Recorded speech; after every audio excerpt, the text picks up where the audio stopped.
हम खबरें दिखाएंगे आपको देश दुनिया की, राजनीति की, खेल की, क्राइम और अपराध की सभी छोटी बड़ी खबरें।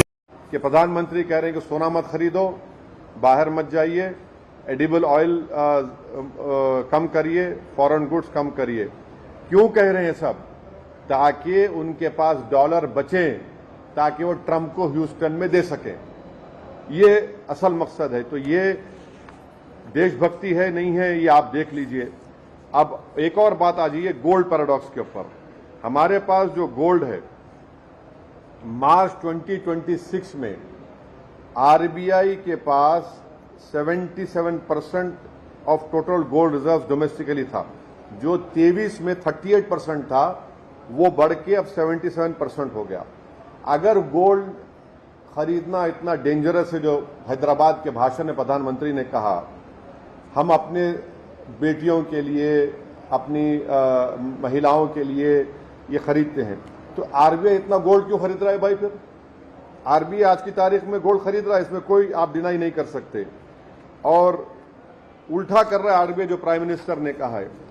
और ये है तो सेफ आंसर प्लेन है। आंसर प्लेन क्या है कि बीजेपी चाहती है कि स्टेट के पास गोल्ड रहे और डॉलर दिया जाए ट्रंप के लिए। तो इसी वजह से आप देख रहे हैं कि 1991 में हमने 47 टन गोल्ड लंदन से उठाया, बैलेंस ऑफ पेमेंट क्राइसिस हुआ था। अब 2026 में यही भारत एयरलिफ्ट कर रहा है गोल्ड को लंदन से।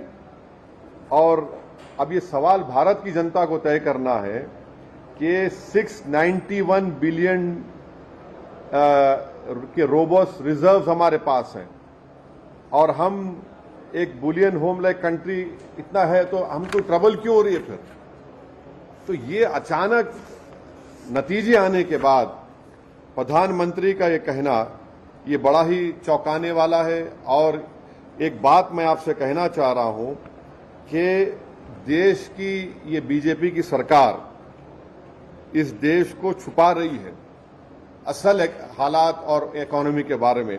आप देखिए कि हम 104 ton gold bank of England से और बैंक ऑफ इंटरनेशनल सेटलमेंट से सेकेंड हाफ ऑफ 2025 में हमने उनसे ट्रांसफर किया है। तो ये चीजें हैं। अब देश को तकलीफ उठाने का वक्त आ चुका है, देश की जनता को, और उसको प्रधानमंत्री देशभक्ति से जोड़ दे रहे हैं।